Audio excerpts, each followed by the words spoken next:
welcome to the culture right here on the Black Star Network, folks. Welcome. We got a great show for you. First and foremost, let's talk about Deshaun Watson. The NFL has made a decision about what to do with the superstar quarterback in light of his sexual misconduct violations.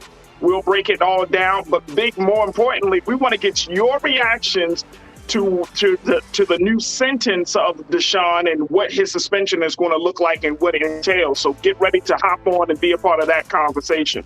Also, we're going to be checking in with national correspondent for the Griot, Ashley Banks, to give us some updates about a couple of those unique stories, including what Ben Jealous is doing to get black men out to the polls. We'll have a conversation with her about that effort. Later, let's talk about what Lisa Kudrow has said about Friends and why some people are just upset with the Friends star who said that white people, that the writer of Friends can't talk about or really speak or express the experience of black people.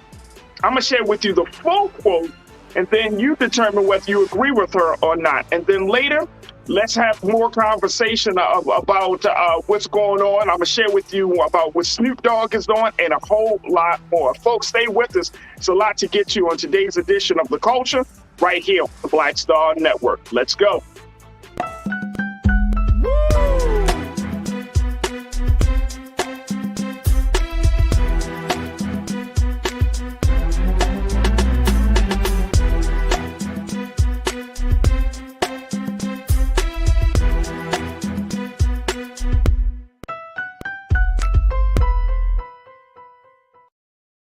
Folks, welcome to the culture right here on the Black Star Network. So happy that you can join us on this fantastic Thursday. Happy Thursday, folks.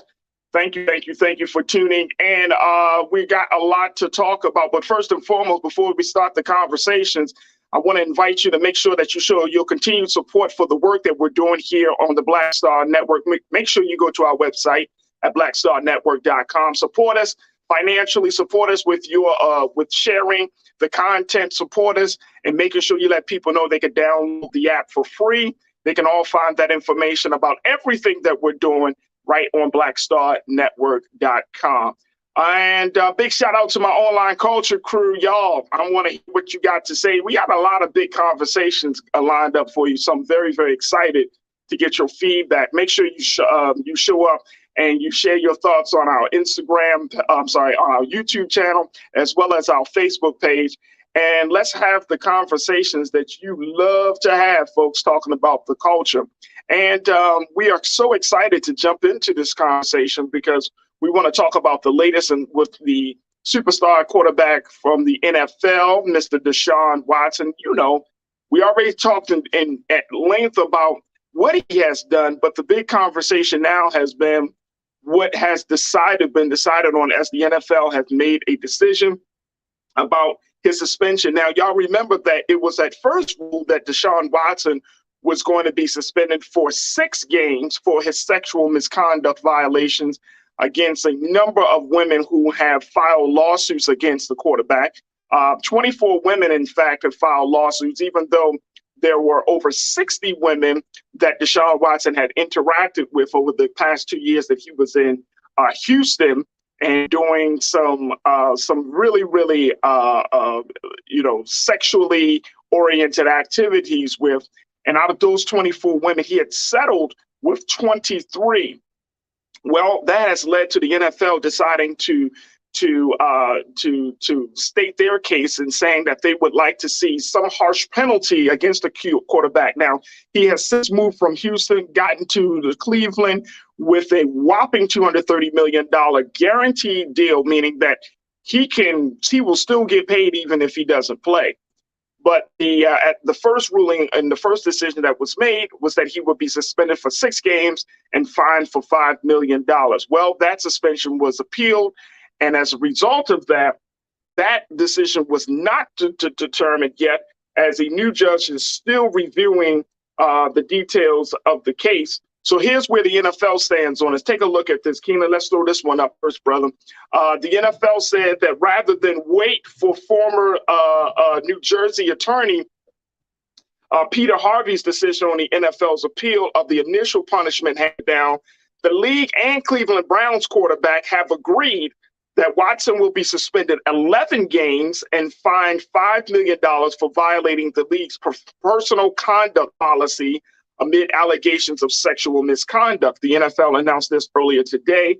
Watson also agreed to mandatory counseling as part of the deal. Now, the agreement overrides jointly appointed disciplinary officer Sue Robinson's August 1st ruling that Watson should serve a 6-game suspension. However, the settlement falls well short of the year-long ban that the NFL had asked Robinson to level against Watson. And that was from USA Today. Now, let me share with you what Deshaun had to say about this situation. Like I said, he was looking at 6. The NFL was pushing for 17 games because of the extra game that's been added to the season, and they landed at the number 11.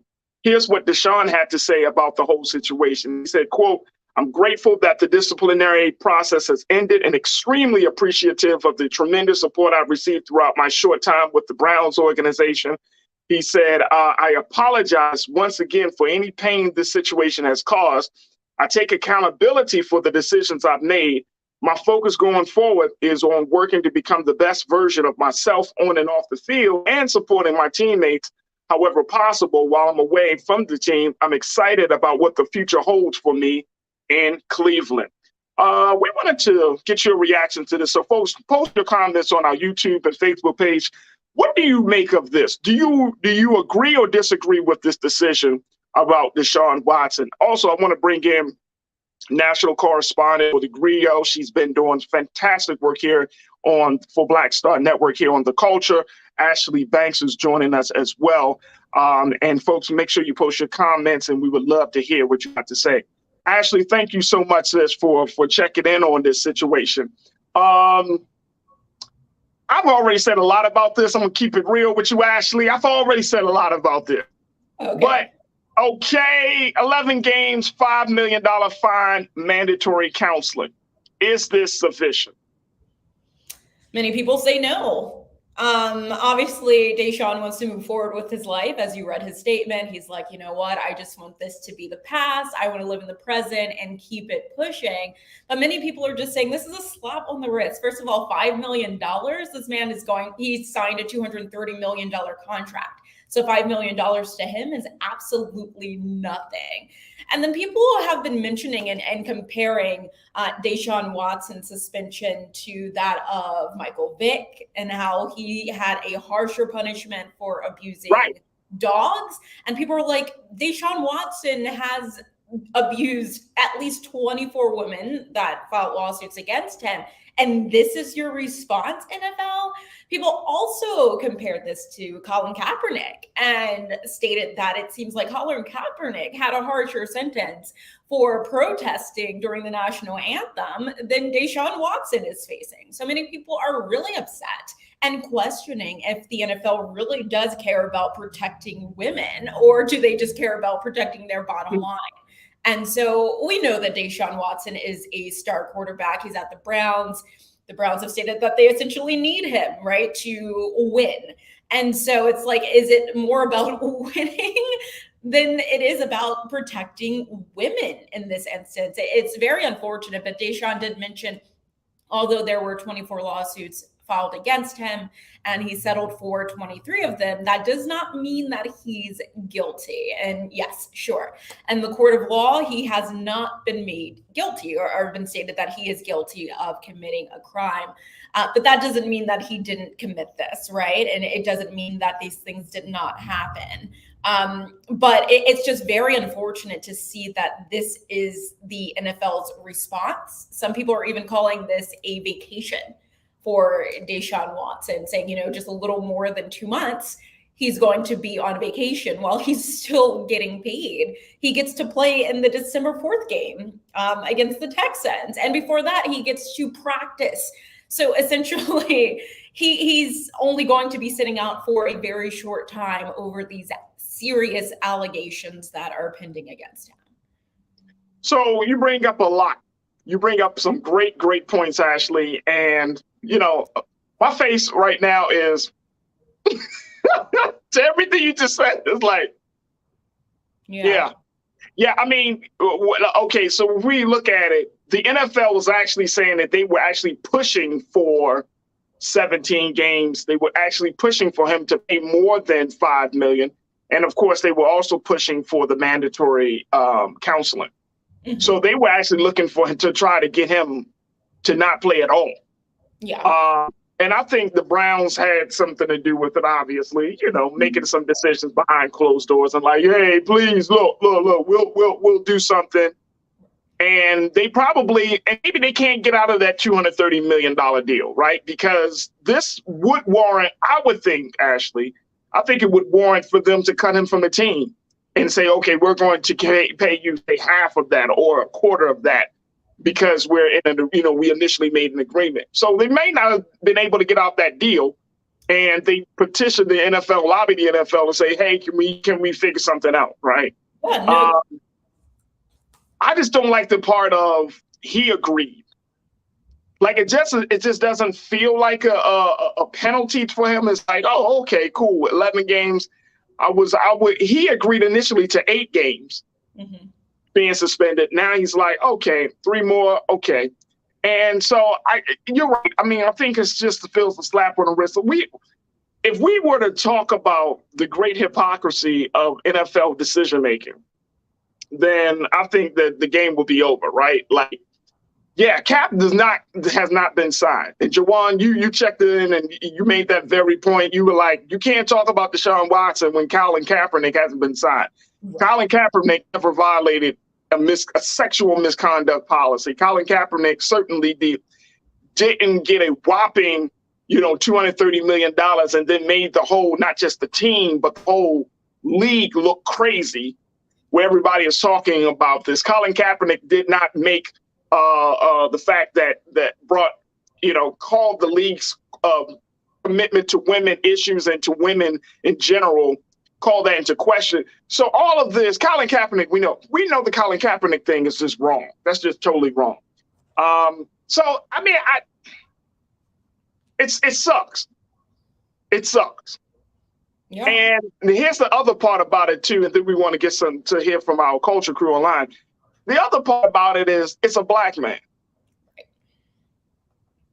You know what I mean? So by it being a black man who it probably in other circumstances, if it was a white male, we know what's happened like with Ben Roethlisberger, then there would be, but now this causes a lot of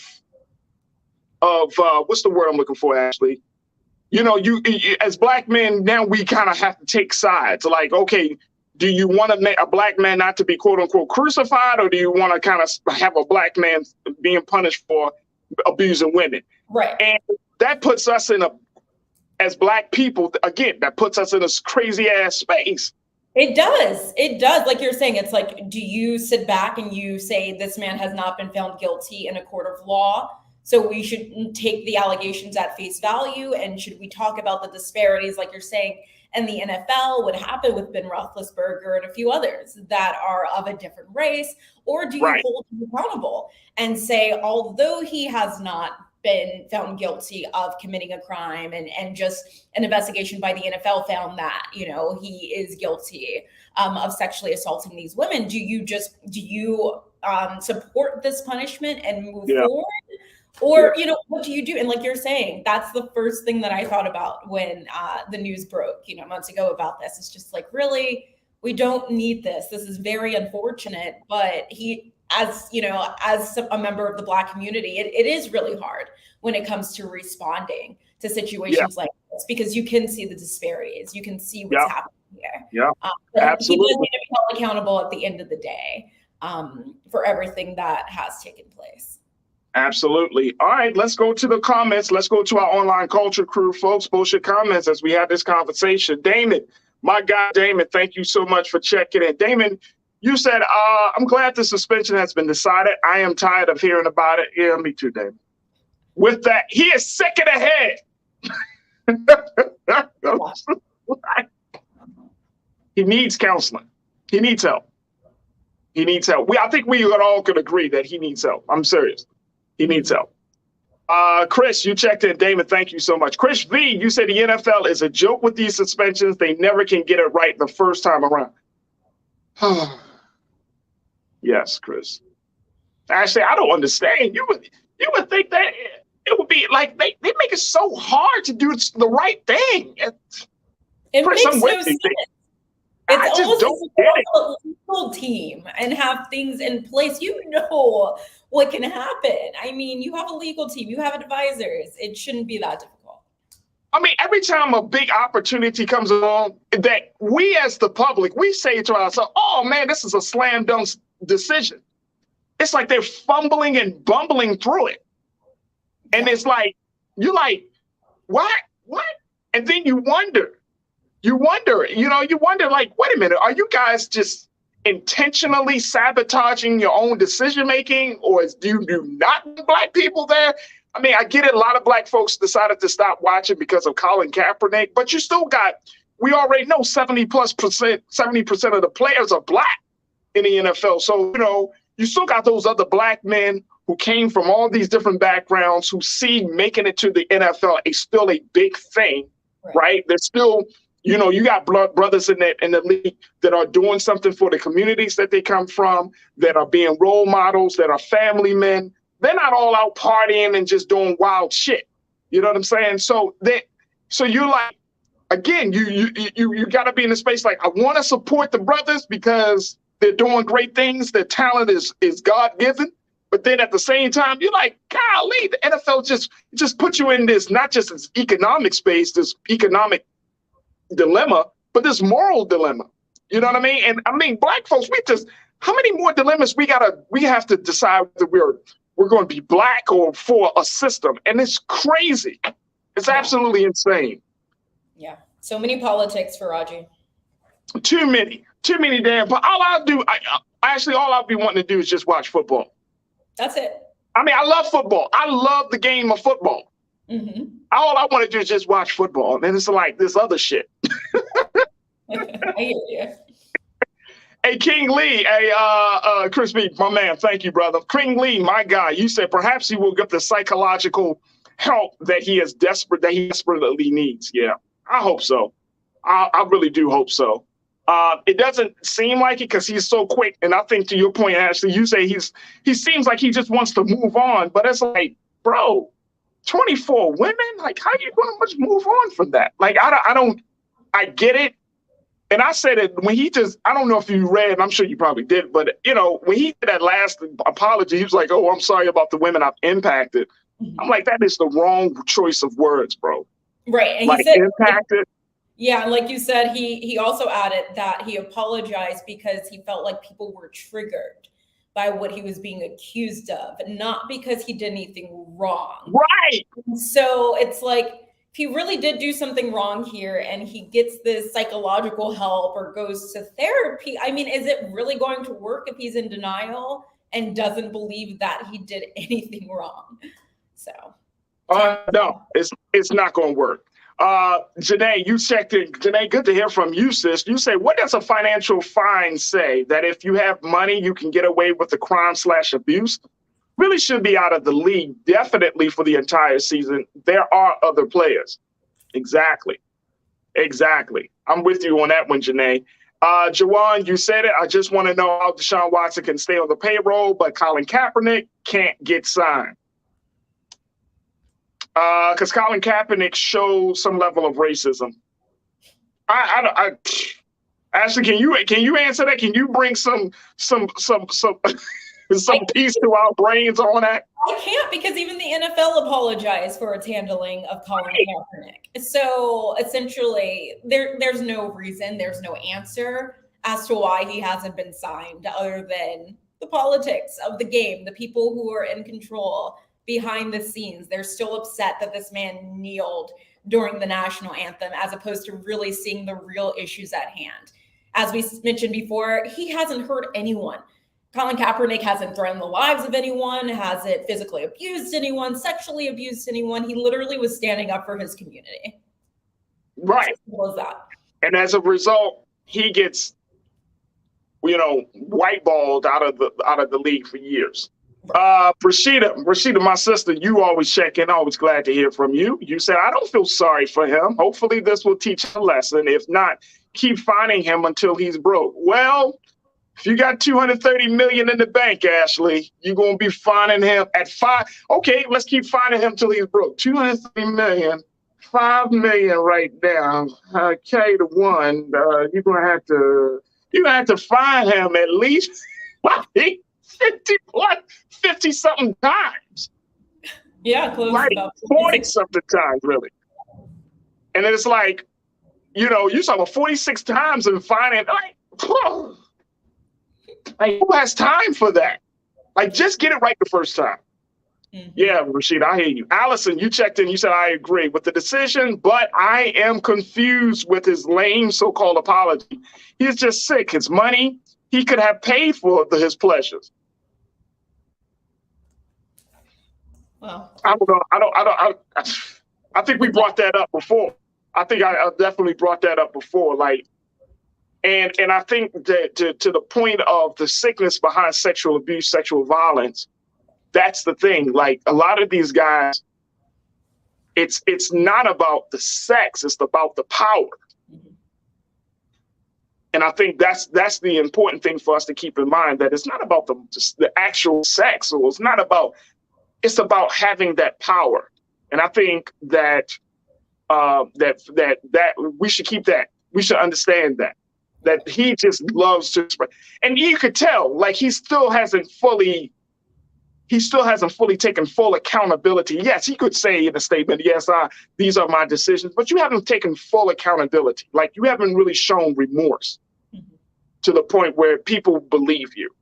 And I think that's the big thing, Ashley. What's your take on that? No, you're right.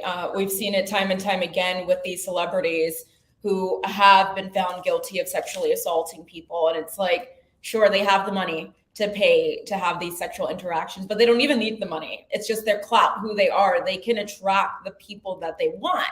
Like you said, it's really just about power, being able to control people, knowing that they can get people to do whatever they want at any given time. It's a sickness. As we saw with R. Kelly, for instance, R. Kelly could pay for any pleasures he needed, but essentially, no, he wanted to go for underage girls. He liked having control and power over them. Yeah. And it's like, so many grown women were throwing themselves at R. Kelly, wanting to be with him. And he's just like, no, don't want that. I want what I want. And Ashley, when we have that conversation, because I think that's the other part of the discussion, right? Like, you can, and it just goes to where our culture is, that you can hear a story about a person, about a man who is either actually guilty or alleged to be guilty of sexual misconduct, sexual violence, sexual abuse, and women still throw themselves at them. Yeah. Women, like you said, still throw themselves at R. Kelly. They are standing out and protesting for him. Yeah. Or, women will still approach a man like a Deshaun Watson, right? Mm-hmm. Like, there's still some underlying trauma there. Mm-hmm. I believe. Now, I could be wrong, but it just looks like it's underlying trauma there around this situation. But, it's mind-blowing, absolutely mind-blowing. Folks, we're going to take a quick pause. When we come forward, we're going to get more of your thoughts on this. And then Ashley is also going to bring us up to date, speaking of black men, about what Ben Jealous, the former NAACP head, is doing to get black men to the polls. Yep. In a midterm election year, as a very pivotal election year, how will black men show up at the polls? We'll have that conversation. And of course, we want to hear from you. So stay with us. That's coming up here on The Culture, right here on the Black Star Network.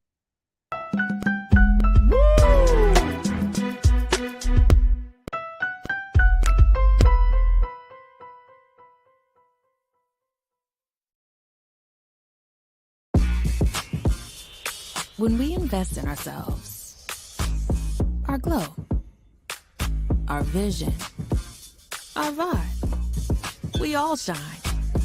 Together, we are black beyond measure. Pull up a chair, take your seat. The Black Tape with me, Dr. Greg Carr, here on the Black Star Network. Every week, we'll take a deeper dive into the world we're living in. Join the conversation only on the Black Star Network. I'm Deborah Owens, America's Wealth Coach, and my new show, Get Wealthy, focuses on the things that your financial advisor and bank isn't telling you, but you absolutely need to know. So watch Get Wealthy on the Black Star Network. Hatred on the streets, a horrific scene, a white nationalist rally that descended into deadly violence. White people are losing their damn minds. An angry pro-Trump mob storms the U.S. Capitol. We're about to see the rise of what I call white minority resistance. We have seen white folks in this country who simply cannot tolerate black folks voting. I think what we're seeing is the inevitable result of violent denial. This is part of American history. Every time that people of color have made progress, whether real or symbolic, there has been what Carol Anderson at Emory University calls white rage as a backlash. This is the rise of the Proud Boys and the Boogaloo Boys. America, there's going to be more of this. There's all the Proud Boys, guys. This country is getting increasingly racist in its behaviors and its attitudes because of the fear of white people. The fear that they're taking our jobs, they're taking our resources, they're taking our women. This is white fear.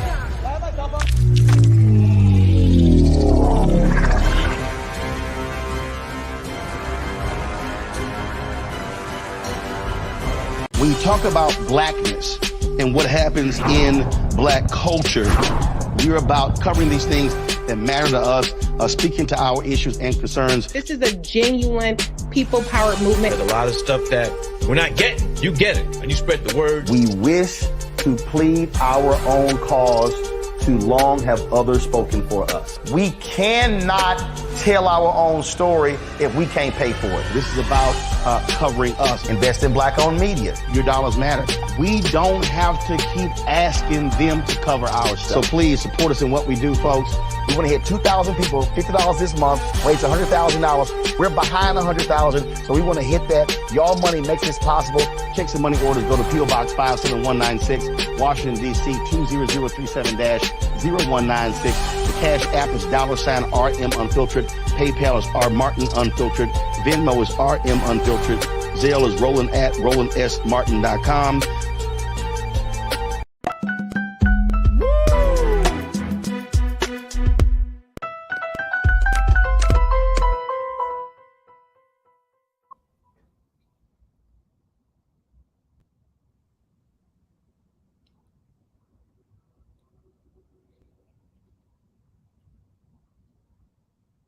All right, folks, welcome back to The Culture right here on the Black Star Network. As you saw, we need your support. So many great things are happening here at Black Star Network. So we want your full support and we want your attention, because trust and believe, you're not going to get these type of conversations anywhere else. So make sure you continue to show your support for Black Star Network at our website at blackstarnetwork.com.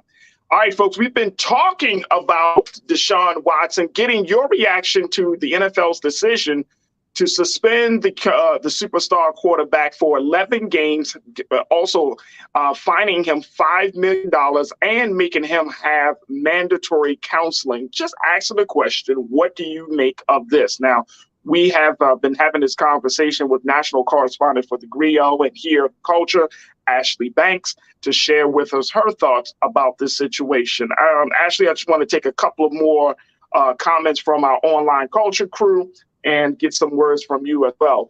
Janelle checked in. Janelle, always good to see you, sis, and hear from you. Apparently, you said this, apparently sexual assault is acceptable, although outside behavioral guidelines, but protest and police brutality is beyond the pale. Yeah. I mean, it's crazy, you know, that, and again, this is why this being in this moment, having a conversation about this situation is just so crazy, because now you for those who may not be as in tuned or as conscious, Ashley, they're like, yeah, well, I mean, if the NFL, like, it just sends the wrong message. Sexual assault is cool. that violation of women is acceptable. Like, yeah, you're going to get some consequences, but not to the detriment of your career. Right. Not to the detriment of where it's going to break you down. And I mean, this is not the NFL's fault. I think that we just have a problem of rape culture in the mainstream media and mainstream culture. So it's like when there are moments to make a statement about abuse, sexual abuse, violence, sexual violence, rape, it's a slap on the wrist consequences that come along with it. And it doesn't drive home the point that this is wrong, that this is unacceptable.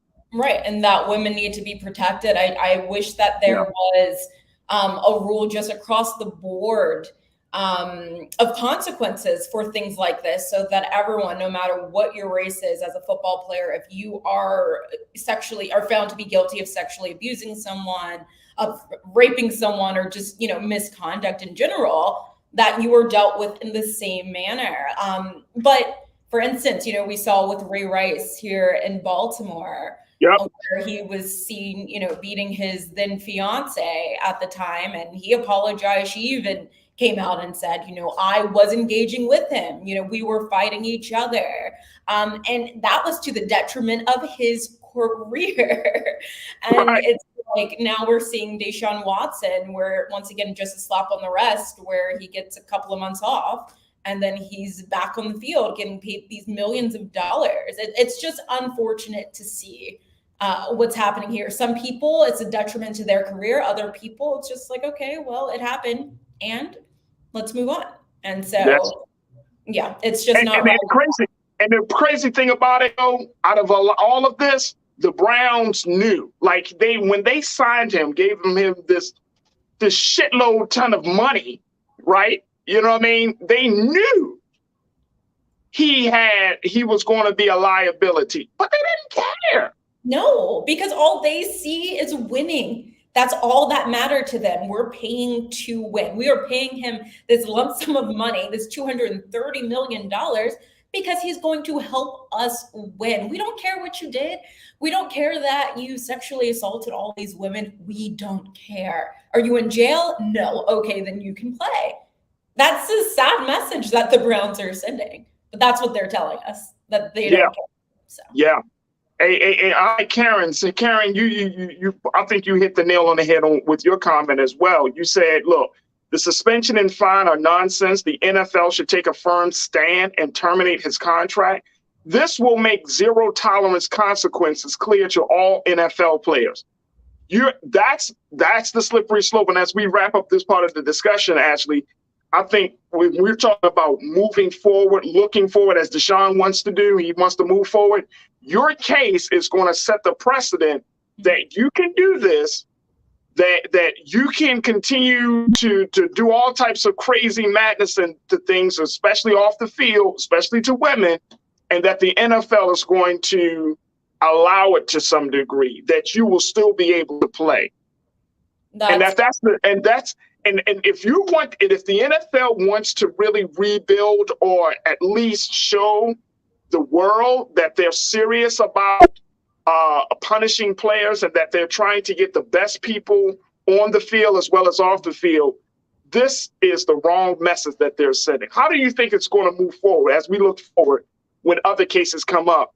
How do you think this case is going to impact, what other cases come up? Because it's going to come up. Yeah, for sure. I think, like you're saying, it's setting a dangerous precedent. But what I think is going to have to take place is fan reaction. How are fans going to react to this? Is this going to impact the NFL? Is this going to impact the money that the Browns will be making from fans going to games? Is this going to be a detriment to the Browns down the line, just having Deshaun Watson on their team? And I think that's how the NFL will end up reacting to this. And so let's say if fans are just really upset, other players and other teams don't want to play against him, or just really upset that he's even in the NFL at all, this will set the tone for the next person possibly who is accused of sexually abusing someone. But I think as of right now, the NFL, once again, their main focus is revenue. We want to make money. This is a business at the end of the day. They don't care so much about who was harmed.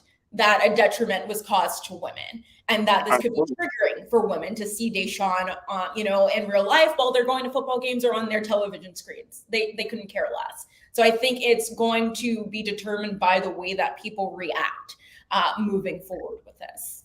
Absolutely, absolutely. Speaking of black men, you talk to another black man who's on the other end of the spectrum, trying to encourage other brothers to do great things in their community, more importantly, to get them to the polls.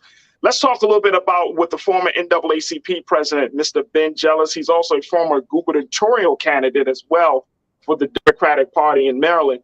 But he had he started an organization, and he's focused on getting black men politically engaged. What's that about, Ashley? That's correct. So Ben Jealous, he's now the president of the People for the American Way. And in 2020, he launched the Defend the Black Vote campaign in order to tackle voter suppression and to just get rid of misinformation. He says those things are the cause of why black men are less likely to vote. He says black men vote less than black women and, their white counterparts. And that's just due in part because they're being fed information that discourages them from voting. He told me that through researching and conducting interviews with different organizations, he found that in 2016, Donald Trump and his campaign targeted 3 million black men, fed them misinformation.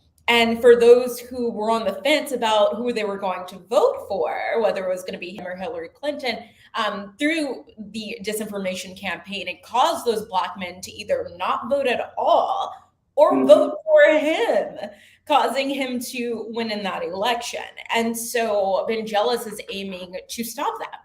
He wants to make sure that black men are being heard because their voices do matter, right? Everyone's voice matters, but he wants black men just to know that their voices matter. And so what he's been doing for the past couple of years, he's been sending text messages to black men, basically holding meetings and just finding a way to be on their level, to understand what issues are plaguing them in their communities, and to help that translate to them casting a ballot. I know, Farajii, you've spoken to probably plenty of people who will tell you that voting doesn't matter, that the system is rigged. Why am I going to cast a ballot? Nobody cares what I have to say. It's not going to change. Politicians tell you what you want to hear, and then once they get in office, they do something else. And yes, we have seen that. We have definitely seen that. But Ben Jealous has stated that you're not going to lose anything essentially by casting a ballot. Maybe a couple minutes casting your ballot, but he was like, it's better to cast your ballot and to hope for the best than to just sit back and watch everything fall apart. And so what he's doing is just trying his best to explain to people that if you don't like your settings, if you don't like what your politicians are doing, then you get out there and you try to fill those roles. Because if you have a passion for helping your community, if you have a passion for making your community better, don't just sit back, stand up and do something about it, because there are others who feel the same way that you do, and they need someone who's going to take charge. And so what he's doing is, I think, a really good thing for black men, for the black community. And he's very passionate about stances. I know. I have had the opportunity, and I'm glad that you brought our attention to this, because I've had the opportunity to talk to Mr. Jealous on a couple of occasions. I remember when Freddie Gray happened. Matter of fact, funny story, when Freddie Gray happened, Brother Rowland came to Morgan State University, and he held a big town hall meeting, and I was on the panel at that time, and Ben Jealous was sitting right next to me.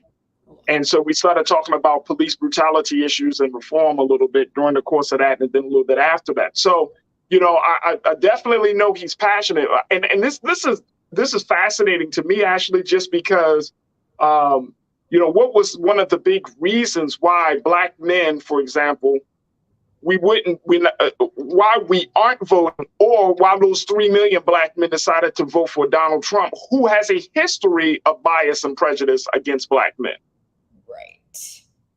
Right. I just don't understand. I don't think. Now, here's what you mentioned that I talked to people who talked about voting not being important. And I've heard that. I've also heard from black men that they can get past some of Donald Trump's biases because, quote unquote, they always say this BS, he's good on economics. I don't know how that happens considering he got a bankruptcy record longer than anything. But they say he's good on economics. And I think that Donald Trump, as crazy as it sounds, appeals to the manly man. He's like a come in the room, take charge, a personality type of guy, right? That's just like, regardless of what you think, regardless of how you feel about me, I'm going to make a decision that's good for me. And I'm a manly man. And I've actually heard black men say that, like this type of view of the former president. And I'm like, that seems to be very weird to me. You and me both, Farajii. And I think what is coming across, I mean, as we know, Trump is rude. It's not being a man, he's rude. But also, I think what appeals to people, not just, I would say, black men, is that with Trump, he just speaks everyday language. We had, Hillary Clinton and Joe Biden and others who speak politician language. I think because former President Donald Trump, he just speaks your everyday language. He can relate and appeal to people. And so maybe that's what it is. But at the same time, if you really paid attention to his history, paid attention to his lifestyle, you would know that Trump may know something about the economy. He doesn't know much, but he may know a little something about the economy, but he's not looking out for the pockets of black people. That's the least of his concern. He's not looking out for your pockets. He's looking out for the pockets of the rich. And we're not talking about the black rich. We're talking about the white rich and just himself in general. And so it has been interesting in recent years. I've come across black people, not just black men, but black women who did come out and support Trump. And I think it's because they were also being fed misinformation. They were seeing things online, on Instagram. There's so much, fake news out there. Right. Reading it and taking it at face value. And that's not what it is. Trump has never been for black people and probably will never be for black people. And I don't think he will be, but I think that might be one of the Democrats' issues. And I know you got to hop off, but I think that might be one of the Democrats' issues, is that you want to put men before other men that men can respect, right? Especially black men. I mean, we love and we respect Barack Obama, but to some black men, he's not strong enough. He's not the quote unquote the manly man type, right? And he probably couldn't be. I mean, being a black. I don't know, and I'm just talking about just the persona, because I think that if you're a manly man, if you respect your wife, take care of your family, you know what I mean? You serve your community. These are the things that make up manhood. So I think that to this point of what the work Ben Jealous is doing is important, because manhood is it includes you thinking beyond just yourself. Right. It includes you thinking about the state of your community. It includes you thinking about the state of the country. I mean, there's just so much. And I think that if we really think about it, these values that we have and this view that we have probably, conflates with how we're voting. And I think it's interesting. It's very, very interesting. Sandy, you checked in. Good to hear from you. Sandy, you said, quote, complaining is rampant in the community. Yes, lots of talking, and no one wants to be fearless to run or help change the politics in their area. Yeah. And then Mike, you checked in and said they vote less because they lack representation where it matters within the party itself. The Democratic Party affirms the black political set through black women, disregarding black men's interests. So that's a big part of it. Ashley, I know you got to go. I always appreciate you, and I thank you so much for your insights and your reporting. We'll certainly bring you back on, but how can people read your article about Ben Jealous? For sure. So be sure to follow me on Instagram and Twitter at Ashley M. Banks. You can also check out my articles at thegrio.com. Absolutely. There it is. Ashley Bank, national correspondent for The Griot, hardworking journalist. and she is an aspiring. She's working through it, folks, to get her degree in law. So we're looking forward to some great things from Ashley Banks. Thank you, Ashley, for being on the culture. We truly appreciate it. Thank you so much, Farajii. Folks, you're welcome. Folks, I just want to take a quick moment to acknowledge that, and maybe we should have more discussions about this and, over the next few days or the next couple of weeks, especially as midterms come up, folks, that Black men may, brothers, for y'all watching, I would be interested to see and hear from you what is driving you to the polls. Outside of history, we understand that part of it. But I think that this might be one of the missing parts of the conversation about Black civic engagement is how do you have a candidate that's going to speak to the strength, the aspiring strength, the ongoing strength, the strength of Black men. A candidate that is going to speak to that. Yes, you can have the family and all of that, but I think men want to see other men in positions of power. And I'm not trying to be misogynist here, folks. Don't trust and believe. That's not the spirit I'm saying this in. But I think that that's part of why there's this appeal that I've seen from Black men to Donald Trump. That he's a quote unquote take charge type of guy that don't listen to anybody else. He does what he wants to do. Maybe I'm wrong on that. Let me get some feedback from you on that if you think I'm wrong on that. Because if that's the case, then the Democrats are going to have to find a candidate that speaks to this sentiment of a man that is willing to step up and show that level of leadership. He doesn't have to be disrespectful, of course not. But, when you look at the type of white men that follow Donald Trump, for example, I'm just using this example. When we saw footage of Brother Roland's new book, White Fear, right, and you see those type of men, these are guys that are like, I'm not trying, but they come across as being your prototypical guy that's going to go out and he's going to do what he wants to do, and he's going to, very traditional, old school. I could be wrong in my analysis, but I'm thinking why we don't come to the polls that much.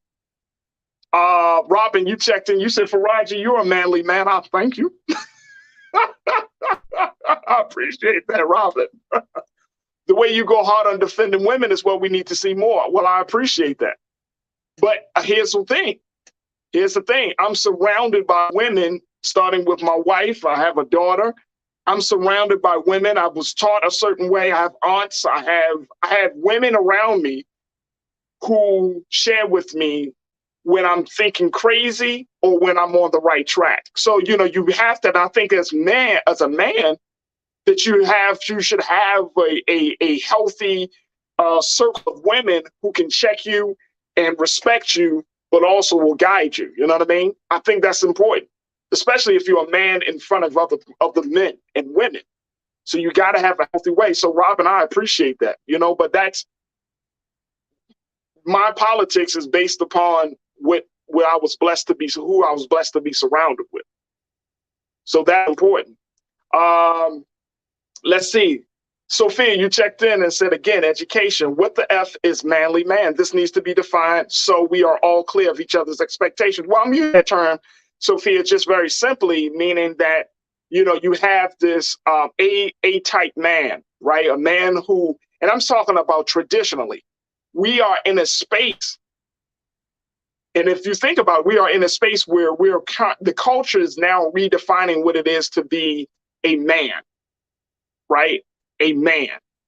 What is manhood? And we don't have enough time to talk about it today, but I'm using that term to just bring home the fact that you have a certain type of man that is able to make a definitive decision, a man who is able to guide, a man that is able to protect, whether it's his family, whether it's his community, whether a man that has self-control. These are the elements of manhood, right? So that means that it doesn't matter what your physical stature may be. I always tell my son, you got to learn how to think, because your physical stature is certainly one is important, staying healthy, being physical, but it's this. Because when things really when you get into a trial, that's what's going to be able to carry you through. So we're talking about that elements of that. Janae, you check, and I appreciate that, Sophia, for checking. I mean, we'll have more conversations, but I'm just using it as a term that, as a way to get us to think about the traditional way that we often see men. Janae, you said the fact that we still have to beg people to vote is how Herschelized people are. It's about numbers, majority that moves the needle, but we fail to be counted in that number and then complain later. Yeah. But again, here's the thing though on that, Janae. Here's the thing about it. The fact is, Black men, we know that. When Black men don't vote, when we decide that we're not going to vote, that is a vote for something else. It's not that because we're not smart enough, we're not competent enough, we're not qualified enough, we're not knowledgeable enough and all of that. When we don't vote, it's because we made the choice that no one that is presented to us meets our qualifications and meets our standard of who we want to of how we want to be represented. That's a vote. Not voting is just as much as a vote as voting.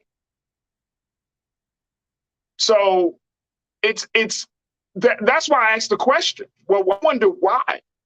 Do the Democrats have a Black man problem? And if Trump says, "Oh, I can get 3 million people to his way of thinking," 3 million Black men are voting for Trump, folks, have voted for Trump. 3 million. Now, you may not know. You may think that all the Black men in your circle who you come across are all on the same page. Well, y'all Black men, y'all all part of the struggle. Y'all understand, blah, blah, blah. Black men, we vote for different reasons, right? So that's interesting. This is fascinating. So we don't have time to get into that part of the discussion, but I think it's worthy of us to do a deep dive into as to see why Black men aren't voting in the same numbers as Black women, why Black men aren't making the type of gains, not making the type of political gains as we see. Black men are being voted into office, but how many of those Black men that are being voted into office is being voted into us was voted on by other Black men? I think that's something that we need to look into. All right, folks, look, we're going to take a quick pause. When we come forward, let's look at another issue that I think is very important. I'm going to check here. Talking about the situation with Lisa Kudrow. If you aren't familiar with who Lisa Kudrow is, she's the actor, one of the actresses from the hit show Friends that came out. Y'all remember Friends from back in the 90s? Well, she got into a little bit of a kerfuffle about something she said about Black people being represented on the show. However, I want to share with you the full statement of what she said, and then I'm just simply asking whether you agree or don't agree with Lisa Kudrow. Also, later on at the 4:30 mark Eastern Standard Time, well, let's talk a little bit about the Black Chamber of Commerce. We're going to check in with them to discuss what the latest gains are with small Black businesses and large Black businesses. We'll have that conversation. And I got for you some trends, posts, and doing the most. So we got a lot to get to in the second hour of The Culture right here on the Black Star Network. We'll be back.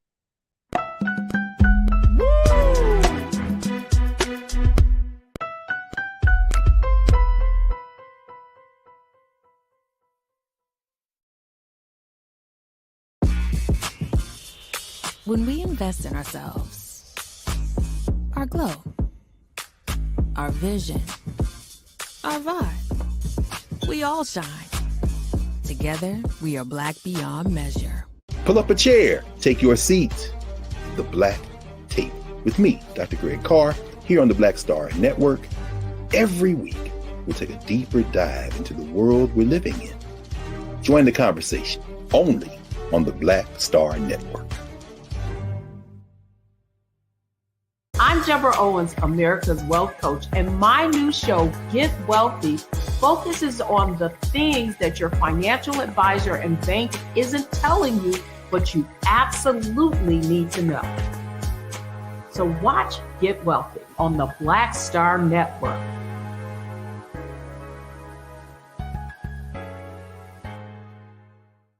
Hi, I'm Dr. Jackie Hood Martin, and I have a question for you. Ever feel as if your life is teetering and the weight and pressure of the world is consistently on your shoulders? Well, let me tell you, living a balanced life isn't easy. Join me each Tuesday on Black Star Network for A Balanced Life with Dr. Jackie. We'll laugh together, cry together, pull ourselves together, and cheer each other on. So join me for new shows each Tuesday on Black Star Network, A Balanced Life with Dr. Jackie.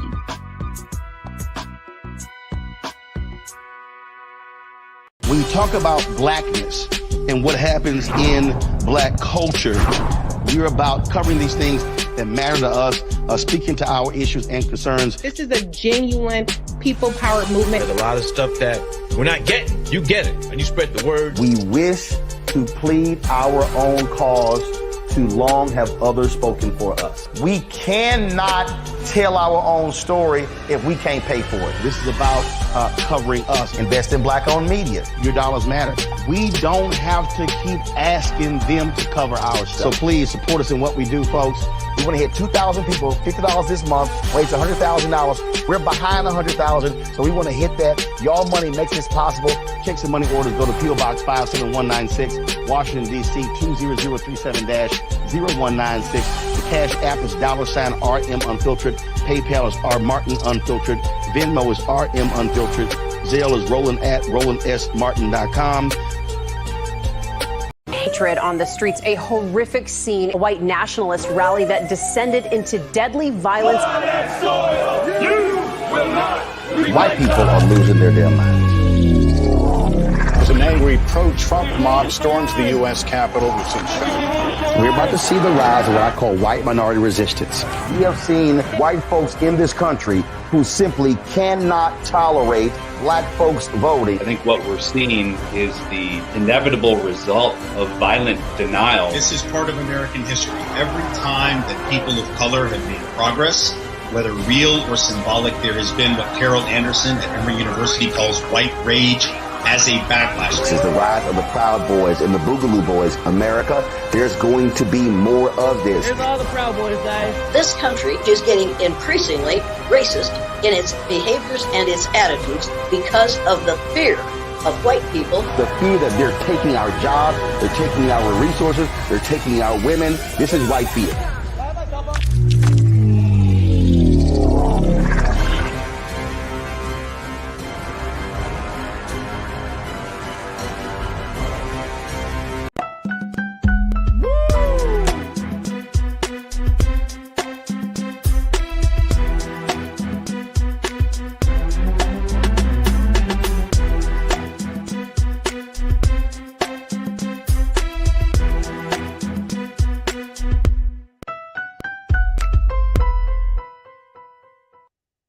All right, folks, welcome to the second hour of The Culture right here on the Black Star Network. I'm so happy that you are able to join us. Big shout out to my online culture crew, always keeping it entertaining online.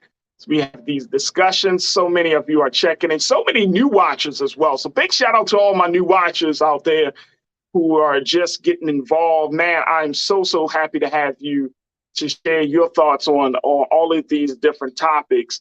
And I see Karen, I've seen so many of you. Thank you for tuning in. As you can see, we are doing big things here at Black Star Network. As you saw, if you just tuned in, you saw the new commercial for Brother Roland Martin's new book, White Fear, folks. You can pre-order the book right now. Make sure you check this out. This is going to be a book that is a must read. So if you haven't checked it out, or if you're willing to, to support Brother Roland on it, make sure y'all pre-order a copy of White Fear. And as you saw as well, we are on a push to get more support, financial support, 24-hour streaming. That's the direction that we're taking Black Star Network. And more importantly, this is the direction of having more shows, whether it's a show like The Culture, you got new shows coming. We got other ideas that we want to bring to the table. But we want to make this a very, very provocative, thought-provoking 24-hour streaming platform or dealing with only Black news and information, having conversations that are important for you. So make sure that you show your support for the great work that we're doing here at Black Star Network. You can go to our website at blackstarnetwork.com. All right, I wanted to have a conversation, get your reaction to this, because apparently on like Twitter and other social media spaces, this is a thing, talking about Friends. Y'all remember Friends, the 1990s show? It was a hit show. There were two big shows that I remember back in the 90s that aired on NBC that really got people going. And people are still talking about it today. Y'all know the shows. If you don't know them, Friends and Seinfeld. Friends and Seinfeld. I can't, oh my gosh. Now, I've watched Friends. Okay, it was cool. Seinfeld, I think you can find Seinfeld in the syndication. Jerry Seinfeld is still one of the most profitable. Check this out, folks. I had to read up on it. Jerry Seinfeld, who's been doing, he does like a number of different projects, including his like interviewing cars and all of that. But he actually had a residency in Las Vegas. But he is still considered to be one of the top paid comedians in the country and around the world. Jerry Seinfeld. And it all kicked off. Of course, he did his stand-up comedy, but that branch, once he did Seinfeld the show, it just went into a different space. He hit the stratosphere. Now, with the Friends situation, most of the cast members have gone on to do other projects and become very, very successful. Well, it was recently brought up, and check this out, Marta Kaufman, who is one of the writers, the main writers, a woman who is a main writer for Friends and one of the creators of Friends. She came out to say that, when she was looking back on Friends and seeing how the country has evolved politically and socially, that she is not happy. She said for over 20 years, she has been thinking that she created this kind of this foundational show, but she has not been happy with the lack of representation, the lack of diversity on her show, Friends. She wasn't happy. And so she had decided to put some money behind her feelings, right? She went as far as to say, and I'm gonna share this with you. She went as far as to say, you know what? I'm not happy with how Black people and the stories of minorities were not represented in this hit platform, in this hit show. So she said she was going to give $4 million. She kind of had this like moment of clarity, folks. She said, I'm going to give millions of dollars, and she's going to start to support. She pledged to donate $4 million to students studying Africa and Africa diaspora at her alma mater. And she attended Boston's Brandeis University, and she essentially apologized for not doing enough. In the past, she stated that the series, The Friends, that aired from 1994 to 2004, so you're talking about a 10-year run, was a product of the time period, and adding that it reflected the experience of hers and fellow creator David Crane. But she wants to do more. She wants to support Black women, Black writers. And of course, like I mentioned, she wants to support students studying Africa and the Africa diaspora at her alma mater. Now, this has brought people to look at the situation of Friends, the show that hasn't been on for 20 plus years. Now people are saying, well, why wasn't there as much diversity in Friends other than a few, cameos by Aisha Tyler and others who came on, but they weren't leads. There weren't many Black leads or any Black leads in the show. Well, Lisa Kudrow, she's making headlines for her statements about the lack of diversity on Friends. In 2020, Lisa Kudrow, who played Phoebe on Friends, said the show would, quote, would not be, take a look at this, folks. I want to share this with y'all. And Keenan, let's post this quote on here. She said in 2020, let's go to the other one. She said in 2020, Kudrow said she would not be that the show would not be an all-white cast if it returned today. She also said doubled down on her statement in a new interview where she attempted to explain why the show lacked diversity in its cast and character experience. And here's why I want y'all to give me your take on this. She said, quote, "Well, I feel like it was a show created by two people who went to Brandeis and wrote about their lives after college. And for shows, especially when it's going to be a comedy that's character driven, you write what you know." She said she believes the white writers, quote, "have no business writing stories about the experiences of being a person of color." She said, "I think at that time, the big problem that I was seeing was, where's the apprenticeship?" Now, this is Lisa Kudrow. She talked about this.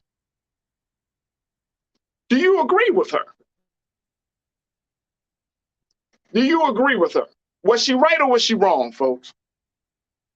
Was she right or was she wrong? Now, Black people and people all across people on social media are just going in on Lisa Kudrow about this statement. Y'all want to hear something though? Can you tell me if I'm and let's have a quick conversation about it. I think she's right. I think she is absolutely right. I think she's right. Here's why, folks. For too long, we have wanted to be represented. Here's why. In the writer's room in Hollywood, and we're still seeing this today, Black voices aren't present. I would be offended if a white writer wrote for a Black character, because of exactly what Lisa Kudrow said, for that very reason, where she said, you can't have a person writing for an experience that they never had. And I think it's interesting that people are upset with Lisa about this, because it's like, do we really want to have white writers writing for Black characters? Let's keep it real, folks. Is that the push that we want to make, and having white writers write for Black characters? How many of us are already upset that anytime they have a movie about Egypt, Africa, mostly Egypt, because Hollywood acts like Egypt is not a part of the continent of Africa, right?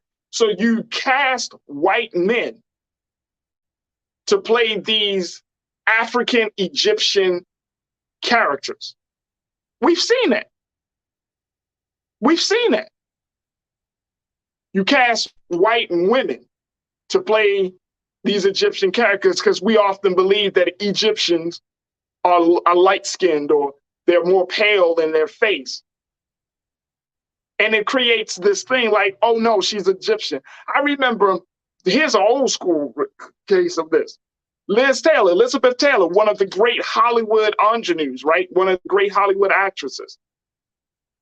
What was one of the big characters that she played when she was a younger actress, right? Didn't she play like the Egyptian queen? She played one of the Egyptian queens, Elizabeth Taylor. So we have this thing that I think that culturally we have to be very, very mindful of, that when it comes to telling our story, do we really want somebody outside of the community, someone outside of the culture, to tell our story? No, I don't. I agree with Lisa. You have friends, and to Marta Coleman's point, she said it was a product of that time. She was not in a mental space to consider diversity and representation. That was not the conversation back in the 90s, man. Back in the 1993, think about where the country was in 1993. Now, of course, you had cases like you had Rodney King. We had, I think the OJ case came a little bit in like 95, if I'm not mistaken. But there were cases like that. But Black people weren't truly represented. Now, on the flip side, let's look at the lack of quote unquote white representation in our shows. Some of the most famous and beloved shows that we loved in the 90s. Y'all go down memory lane with me on this one. Martin. Where were the white characters of Martin? Living Single. Right? Y'all remember that. Girlfriends. That was a little bit later in the early, I think it was the late 90s. If you go about Moesha hanging with Mr. Cooper, right? Like when you think about some of these shows, right, as a result of Friends being the powerhouse show that they had, then you had these other shows where they spoke to us, that spoke to our culture, to our community. It had Black characters. But guess what? How much you want to bet? How much you want to bet that you had a lot of white writers in the writer's room, writing the scripts for these characters? Folks, join me. Join me. So many people are checking in about this. Do you think that what Lisa Kudrow had to say was wrong or what? Let's see. All right, Janelle, you kicking it off. Let's get to your thoughts. You said Kudrow tried to excuse it as the writers just didn't have any Black friends experience. They could have rectified it by diversifying the writing teams like shows like Saturday Night Live did. It was unheard of. Yeah. But you got to also think, going back to Lisa's point, Marta Kaufman didn't have that perspective then. I mean, again, we had big pivotal moments of Black and white issues, but it's just the country wasn't in the different space. Think about it. What is this? 2022. So you're talking about 30 years ago, folks. 25, 30 years ago. We were in a whole different space. We weren't talking. I mean, even though all of this stuff, unfortunately, that we have dealt with now continues to happen today, but culturally, we were in a totally different space. We weren't talking about police reform like we're talking about. We damn sure wasn't talking about reparations. Hell, the LGBTQIA community, the efforts around, trying to have a conversation about the equality of that community wasn't even talked about. I mean, there were we weren't as progressive 30 years ago, 25 years ago. We just weren't that progressive.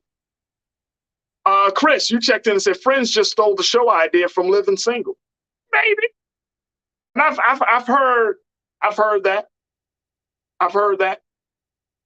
But this is Hollywood. They steal ideas. Yo, this is Hollywood. Hollywood will take a story and run with it and deal with the legal issues later.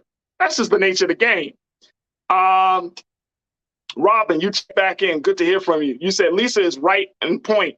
Roland always points out why it's important for us to tell our own story. Remember, we were focused on to learn about white culture. Whites never had to learn about Black culture. Bing bong. That wasn't the conversation, even though, again, you had major moments. Of course, the Million Man March took place in 1995, right? That shifted the conversation about Black men. That shifted the conversation about our culture, because in the 90s, y'all remember there was a lot of efforts, especially in the hip hop world and in the Black culture space. There were a lot of negative images. We saw we saw movies like Boys in the Hood, Menace to Society. These were some of the most powerful, these stories about Black folks. Boys in the Hood came from John Singleton. So Menace to Society came from the Hughes brothers. But these were the movies that helped to shape the world's view of Black men and Black life in America, in LA, and in other places in America. Those films went on an international screen. So by the time like the Million Man March came around, it was an effort. Now, I don't think these Black men created those movies to show how terrible we are as men, but I think they wanted to simply tell a story. But Hollywood exploited that. Hollywood exploited us telling our story from our own place, from a very authentic space, and then showing the world, hey, this is what Black meant. Music, on the music scene. You know, we could talk about the rise of West Coast rap. NWA was still around with Eazy-E. We could talk about the hip hop world at that time. Black men was often seen to be public enemy number one. That was the context in which we saw things. So yes, we saw that, but in Hollywood, there was also like, let's keep the same things going. Brother King Lee, excuse me, you said, okay, so where was Lisa's voice in the 90s about this travesty? Hey, bro, I don't know. Maybe she just got enlightened last year or 2 years ago. Marta Kaufman, who was the founder, Marta, she said it wasn't until George Floyd happened that she started to think about what she did and create friends and not having Black people as lead. And that was 2020. Everybody evolves at a different time. Can we blame people for ignorance, especially white people? Can you blame white people for their ignorance? Yeah, it depends. Yeah, you can to some degree, because, we've been in this struggle for a long, long time. But some white people just never paid attention. Let's keep it real. It's not like us where we wake up with Blackness. We got to think about this shit every day. You know what I'm saying? You can live in the furthest part of town. You can live in the suburbs. You can drive the nicest car. You can have the best profession. But guess what? Each and every day, you and I are confronted with our Blackness. Each and every day, whether we make money or we don't have money, our Blackness is still there. White people, you got to understand. And it took me a long time to get to this space. White people don't think about that. White people don't think about their whiteness.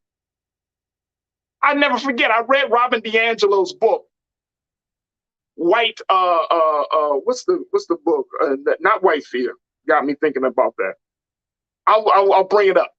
But Robin DiAngelo, she wrote this book. She's a whiteness scholar. And she made that point in her book saying, white people don't wake up thinking about community. They thinking about the whiteness the way that we think about it. They don't think about their place in society. They just go along with their day. They don't think about the system. They go along with their day. And so that's a very real place. So we can't impose that. We can expect, oh my goodness. Why don't they think like we think? Because they haven't been oppressed. When you've been oppressed, you think about oppression. When you're the masters, you're not thinking about oppression. You're thinking about your own life. Tell me if I'm wrong. Y'all tell me if I'm wrong, man.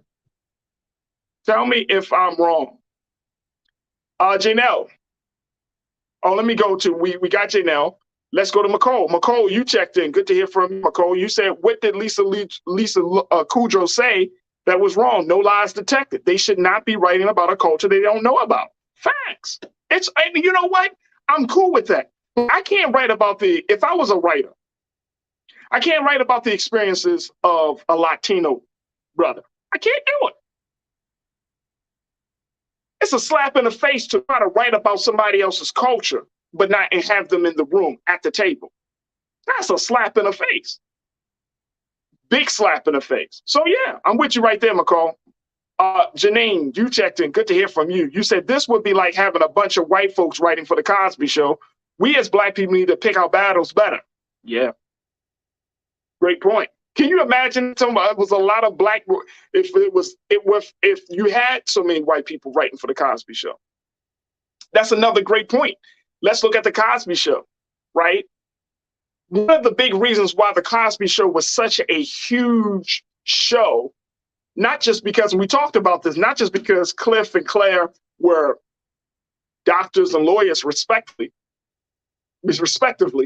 but because they talked about Black culture in a way that you could be proud of it.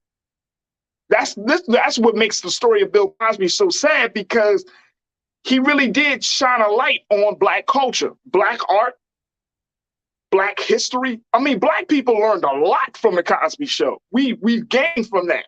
And that was on a major platform of NBC. So it was huge. That's why Cosby Show was just such a groundbreaking phenomenon.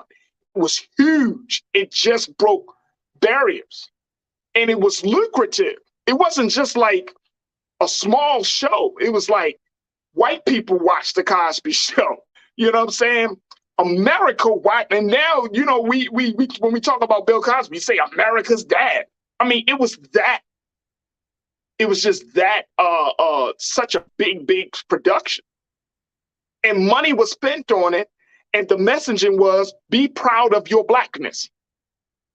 That Black people can be middle class and upper middle class, and we can have our history, and our families are tight knit. You saw the grandfather and the grandmother, and you saw the various generations. I mean, that's powerful, man. That representation was powerful. Nisa checked in 1971. All right, real quick, Nisa. You said, why wouldn't Friends still be all white today? Hollywood writers are still obsessed with skin color and live in, I guess, YouTube bubbles. And the Black people in TV are white adjacent, read as biracial or fair skinned. Yeah, that could happen, but I don't think it would. I don't think it would. I think there would be a number of people on Friends. I think you would have a friend that's probably a part of the LGBT community. I think it would be a mixed mind. There's a show right now that everybody is talking about called A League of Their Own with Shantae Adams and some other dynamic women. You know what I mean? The baseball show, it comes off of the movies based on the movie that Tom Hanks was a part of. Tom Hanks and what's the other sister, the other woman? Man, I forgot their name. But y'all remember the baseball film. And this show is a different take on that initial story. But you have Black women, they talk about LGBTQ. It's just more diverse. So yes, Nisa, it could happen that way, but people would automatically, if Friends were to come out with a reboot today, you would definitely have a Black friend. Well, probably a couple of them. Definitely have a Latino. You definitely have somebody from the LGBTQ community. Like, it wouldn't be a totally different thing. Lisa Fayas, you said Egypt was a superior civilization to Rome that day. They had a superior library and were expert mathematicians. Right. And they were Black. Yep, they were Black, Lisa. You know it and I know it. But that part of the story, that part of the history is not being represented on the big screen. Thank you so much, Lisa, for checking in. William, you said Disney still has lots of token characters, always funny when 4-year-olds notice. Yep. And Disney is working hard. I've been reading up on Disney. They've been working hard to try to turn the tide on that history. Because Walt Disney, the owner, the founder, the guy who started it all, he was a racist. He was. Mm-hmm. I just saw it. I just read up on that recently. He was a racist. He was a misogynist too. He had a view of how the world should be. And so he created this whole space for that. But again, here's the thing about all of this, folks. Even though something can start off a certain way, it doesn't mean that it has to continue to be that way. That's why it's important for us to never stop fighting for what we believe is the right thing to do. That's why it's important for that. Just because it could be an all-white situation doesn't mean that we shouldn't raise our voice to say, well, what about this person? What about that person? It doesn't have to be, in 2022, we don't have to accept things. We have the power to change things. And I want us to keep that in mind, folks, that yes, the representation is important. It's important for us to make sure that people understand who they are. But the most important part about all of this is understanding that we, all of us, whether we are consumers of media, whether we are readers, whatever, when you take in information, when you don't see yourself, that you got the power to change that. In Hollywood, as slow as Hollywood is, Hollywood is trying in some cases to turn the tides, and we have been talking about this. This is one of the big conversations that we've had on the culture, that Hollywood is trying to create spaces, but it may not be trying fast enough. It may not be trying hard enough.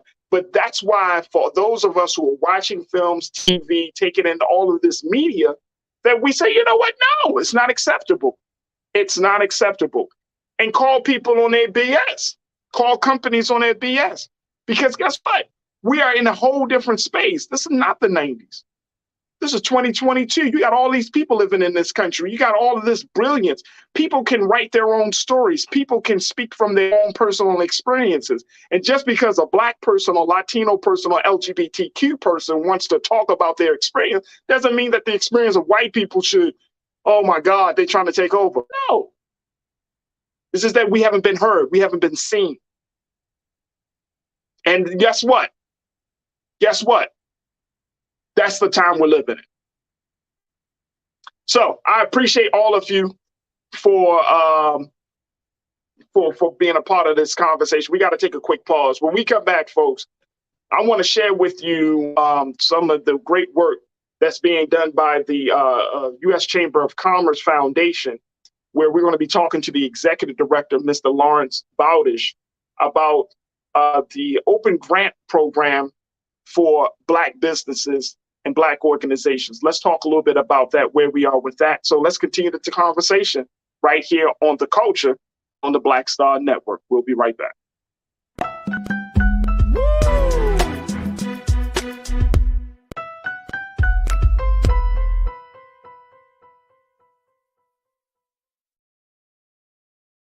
I'm Deborah Owens, America's Wealth Coach, and my new show, Get Wealthy, focuses on the things that your financial advisor and bank isn't telling you, but you absolutely need to know. So watch Get Wealthy on the Black Star Network.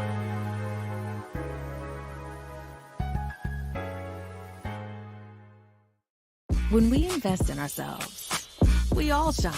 Together, we are Black beyond measure. Hi, I'm Dr. Jackie Hood Martin, and I have a question for you. Ever feel as if your life is teetering and the weight and pressure of the world is consistently on your shoulders? Well, let me tell you, living a balanced life isn't easy. Join me each Tuesday on Black Star Network for a Balanced Life with Dr. Jackie. We'll laugh together, cry together, pull ourselves together, and cheer each other on. So join me for new shows each Tuesday on Black Star Network, A Balanced Life with Dr. Jackie.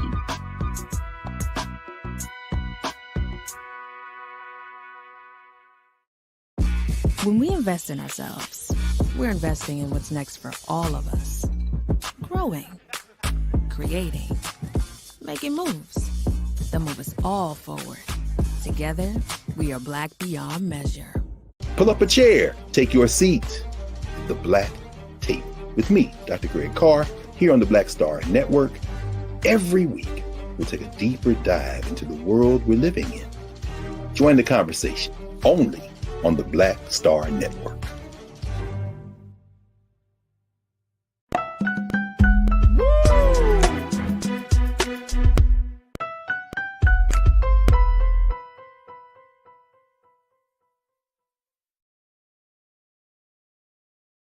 All right, folks, it's time for us to have for our final conversation, it's time for us to talk about business. And we're very, very excited to have our next guest on to talk about what the U.S. Chamber of Commerce Foundation is doing to support and back Black businesses here in the United States. Now, on Monday, folks, there is the Coalition to Back Black Businesses will launch its 2022 to 2023 grant program. This year, the program will provide $5,000 grants to 272 Black-owned businesses to help meet critical business needs. Now, joining us to talk to us about this very, very important and magnificent effort is Mr. Lawrence Bowdish, who serves as the executive director of the U.S. Chamber of Commerce Foundation. And he is here with us this afternoon to talk to us about all of that this grant program has to offer for emerging Black businesses. Mr. Bowdish, thank you so much for being with us. How are you this afternoon? Pleasure's mine. I'm great. Thank you. Absolutely, absolutely. So let's talk a little bit about this, sir. About first the work of the U.S. Chamber of Commerce Foundation. Is this connected to the Chamber of Commerce? It is. It is. So the U.S. Chamber is the 501c6 advocacy group. We are a C3, the nonprofit charitable. So our group doesn't do anything with the policy side of it. So that's why this program, the Coalition to Back Black Businesses, is grants, coaching, network building. So directly to small Black-owned businesses across the country. So give us some update on where we are with Black businesses here and around the country. I know this grant program is going to be supporting 272 Black-owned businesses. But what from your vantage point, Lawrence, what's the state of Black businesses in America? Are we at a good place? Are we in a bad place? What's the state? That's a really great question, and one of the things that we've seen, we're entering our third year giving out grants here starting on Monday, as you suggested, at webackblackbusinesses.com. One of the things we've seen, the reason we started this, frankly, is there was that report that came out by Robert Fairley that was for Q1 of 2020. It said 41% of Black-owned businesses closed between March and April of 2020. Since then, there's been some recovery. We've seen some growth, but that's come from a lot of entrepreneurs and new business owners that would not have started a business under non-COVID circumstances, right? And so there's been massive growth, but massive new growth of folks that might not have, a little bit of the ins and outs of entrepreneurial thought that they might need to get going. And so while we've seen a rebound, that rebound it's obviously promising, but it's not as secure as I think some might like it to be. And so the reason why we're keeping this program going now in its third year is to make sure that, particularly for, we don't have any limit on how old the business can be. You can be 50 years old or 6 months old, right? We want to make sure particularly that some of these newer businesses with folks that have started business really recently have an opportunity to, get a step up in their entrepreneurial prep to hopefully to make this sort of rebound persist through, who knows what the next year of the economy will look like. Right. And I think many people are trying to figure out if, for example, if the United States government is serious about making sure that Black-owned businesses can be sustained. Do you feel like, that is a part of the priority list for the Biden-Harris administration? So I can't speak about that officially. However, I do think the codification of the MBDA is a great start to that.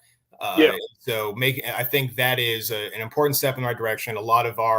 We partner with the U.S. Black Chamber, the National Black Chamber, National Business League, and Walker's Legacy. They were all very important partners in making sure that that Mr. Clevens was appointed to that role. And I think that's going to be a good start to take a lot of the talk and help turn it into sort of real action. And hopefully our grants can be an important aspect of that.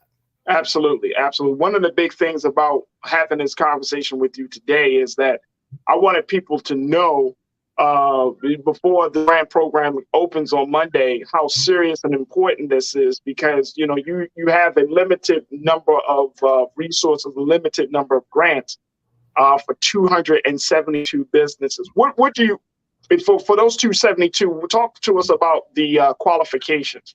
What kind of Black-owned? What kind of businesses should they be? Do they need to have, a certain number of workers? Do they need to bring in a certain number of income? What are the qualifications? Absolutely. Happy to share that. I do want to add that we're at 272 now. I do have some checks coming in, but don't know the amounts of them, so I can't come out and say it'll be 305 or whatever, but I do anticipate to have more than 272. That said, there are 125,000 Black-owned employers in the U.S. and close to 3 million incorporated businesses, folks that are solo entrepreneurs. That said, for our program, the requirements are, obviously be a Black-owned business. We don't require certification. You just have to attest to the fact that you are Black-owned. And then in addition, we do want to focus, because we are a charitable organization, the foundation.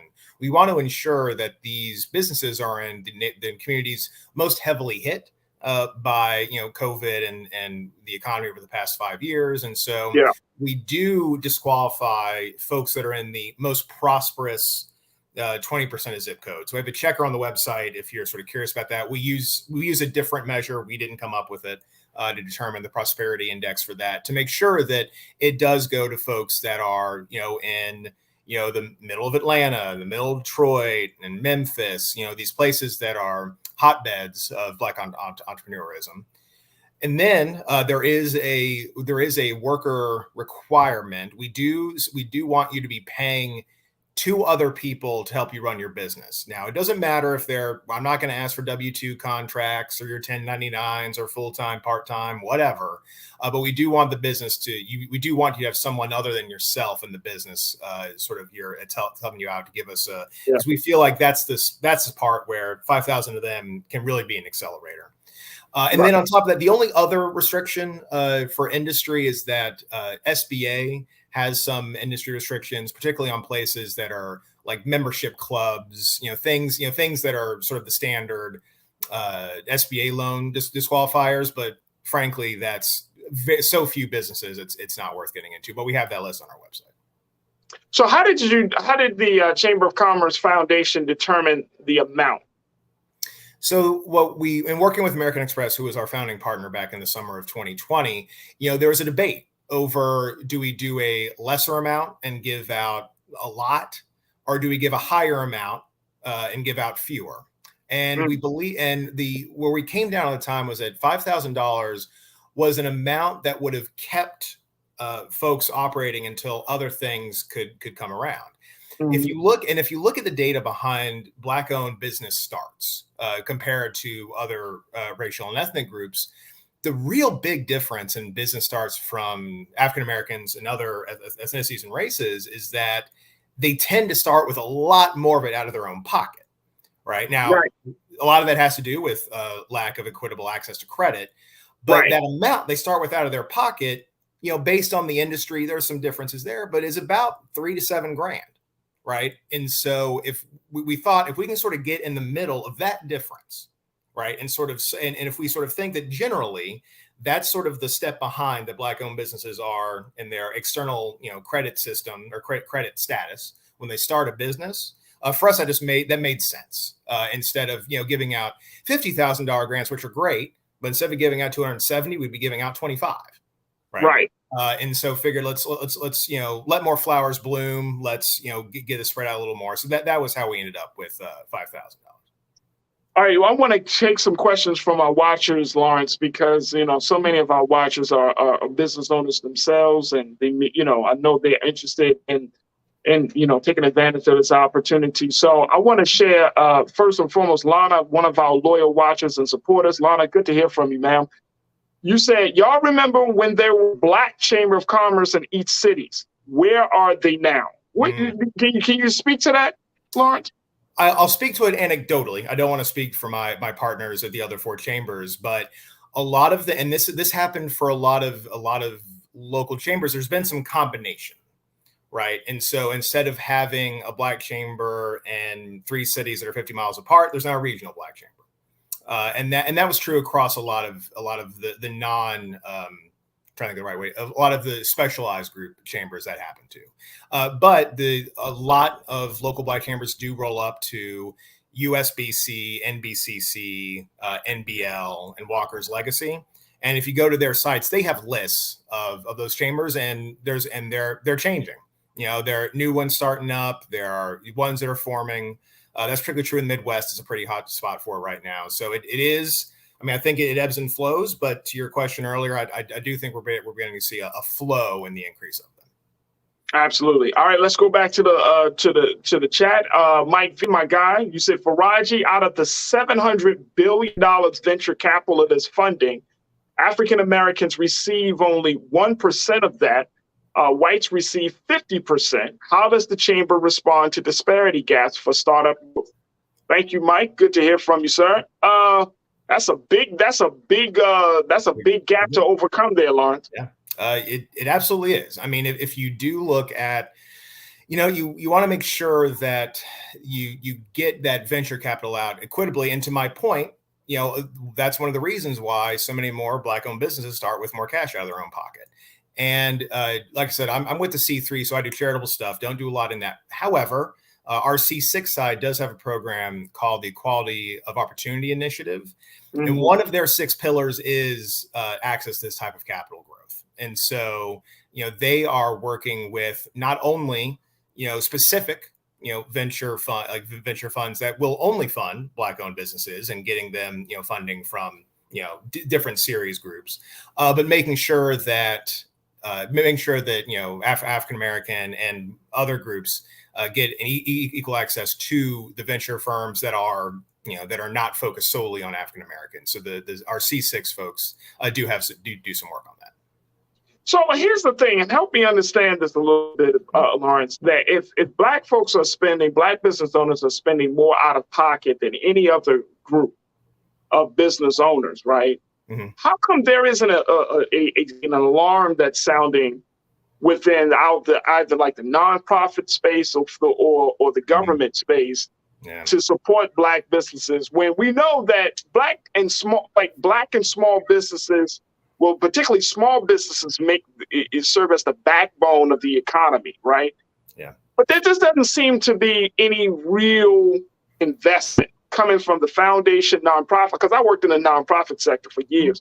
Yeah. It seems like there's still a culture of competitiveness versus a culture of investment and cooperation. Why is that? So that's a great question. I think that I'll clarify real quick that difference in spending is to start that business. So that stat comes from something called the Survey of Consumer Finances. And one of the things they do is they look at, if you're a business owner, how did you start your business? And, and African Americans are much more likely to say cash out of my own pocket to the amounts that I've stated before. I think there's a couple of challenges there. One, with the nonprofits and foundations, working with businesses and small businesses is a tough nut to crack. And as a foundation and nonprofit that works to, get money and funding to small businesses, it ain't easy, right? I mean, the amount of things we have to do to make sure everything's above board and the grants are appropriate and their charitable nature, it's difficult for it would be almost impossible for any nonprofit or foundation smaller than ours really to have the backbone support to do it. So It does happen, and you do see folks at the larger foundations like Knight and Gates. They are trying to crack this nut and make sure that small businesses do develop this. I think on the other side of it, the government only looks at what are called non-employers closely every 5 years. And so they really only know about the employer firms. I'd mentioned the 125,000 Black-owned businesses that have an employee and the 3 million that are working on their own or don't have a formal employee in place. They only know about this. They only know very little about this 3 million group. They know a fair amount about the 125K group. Right. But that 2.875 million gap in between them, it's difficult for the government to serve them because they know very little about them, and I'm not trying to give them an out, right? But it's difficult to sort of frame actions and policy on a group that's difficult to put your finger on. And then when you look at, those small businesses are so volatile. When COVID hit and 41% of them closed, if they'd all been in government programs, they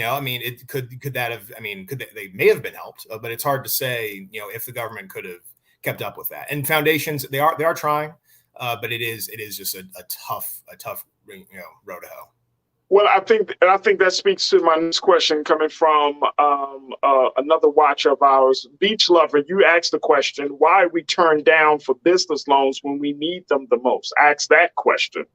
And to your point, we're seeing that more and more, especially on the banking side. And I've worked with an organization in Baltimore where we're taking the banks to task, right?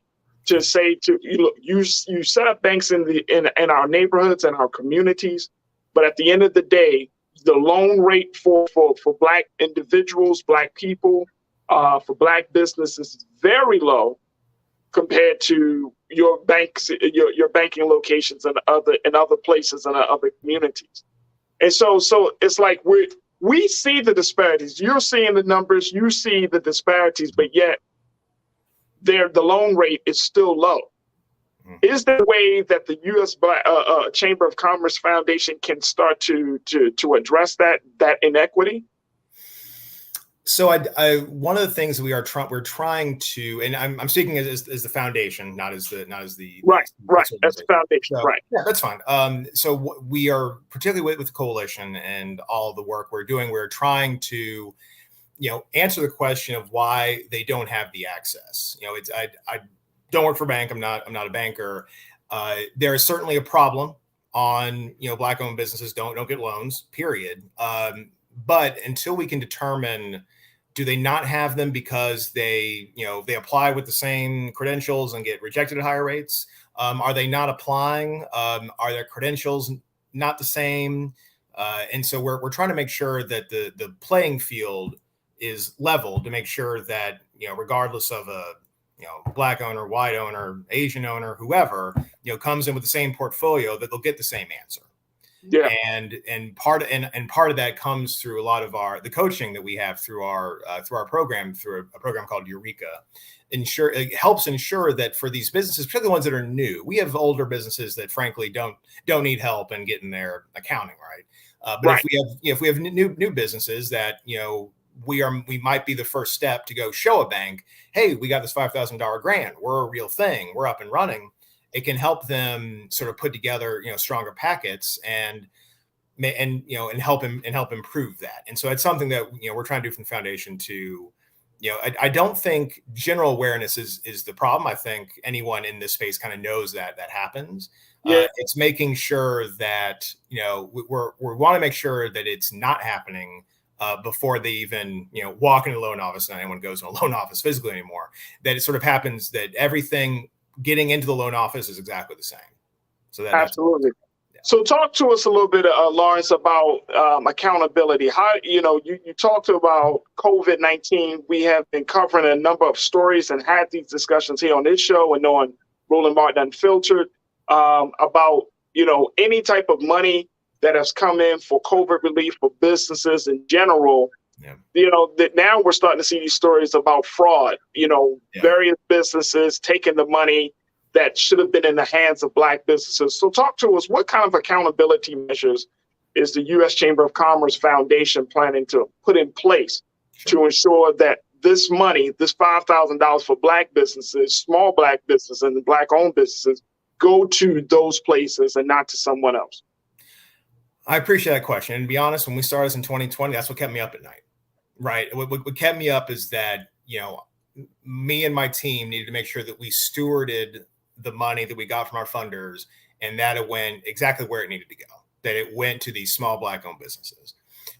There is one industry rule that I didn't bring up, but we don't do franchisees, for instance. So we'll do small franchisees if you have less than a handful of stores, but we're not going to give a loan, a $5,000 grant to someone who owns a major food chain franchise, right? That's not because they have access to other capital help if they need it, frankly. Right. And so what we do is we do a close review of every single application that we potentially fund. Right. And so, we've done 1,100 here to date, and we have zero evidence of fraud. It's because we are a charitable org. The grant that the recipient would get only has one restriction on it, and that's you can't use it for political purposes. Right. Because you can't use money from a charitable thing to apply to a political. But if you want to use it to bring on a staff member, buy a piece of capital equipment, move to physical space, expand your inventory, I don't care. Like I trust them to do what they want to do. That's going to help their business out the most. And so we do track it, and most people use it to expand staff hours. But we have a team that goes through and closely reviews every one.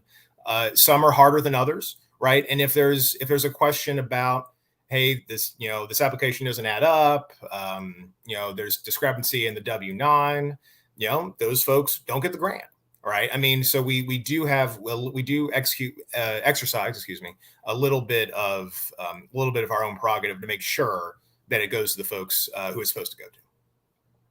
That sounds good. I mean, I think, Lawrence, that this is certainly needed for a lot of small and middle-sized Black-owned businesses. But more importantly, my hope is that this sheds a light on the great disparity of support that is needed to take Black businesses to the next level. I know for me, and wife is a Black business owner. I've been working worked in a nonprofit space as a business owner. So it's an ongoing struggle. It's an uphill battle.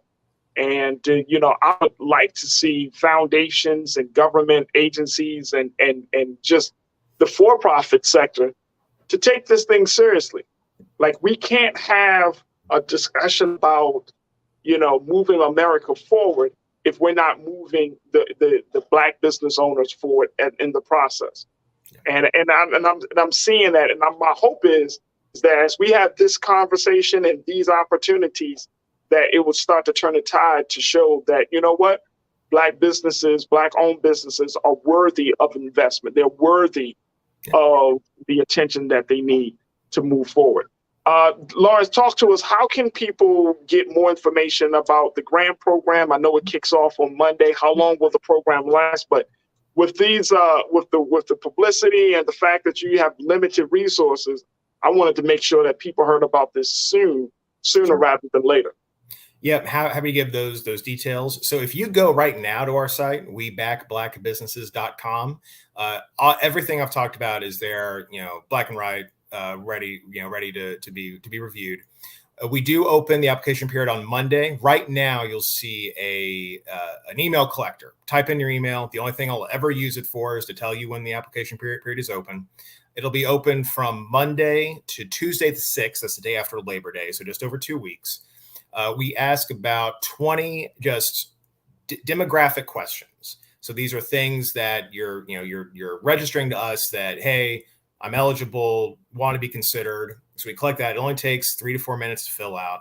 We collect those for 2 weeks, and then at that point, we go through. We have some funders who have geographic focuses in certain areas, so we make sure we hit those. We want to make sure that a certain number of ours go to women-owned, Black-owned businesses, and we've been very fortunate that without having to do anything, we're sitting at close to 2/3, 70% of our grantees are women. So happy to have that come through.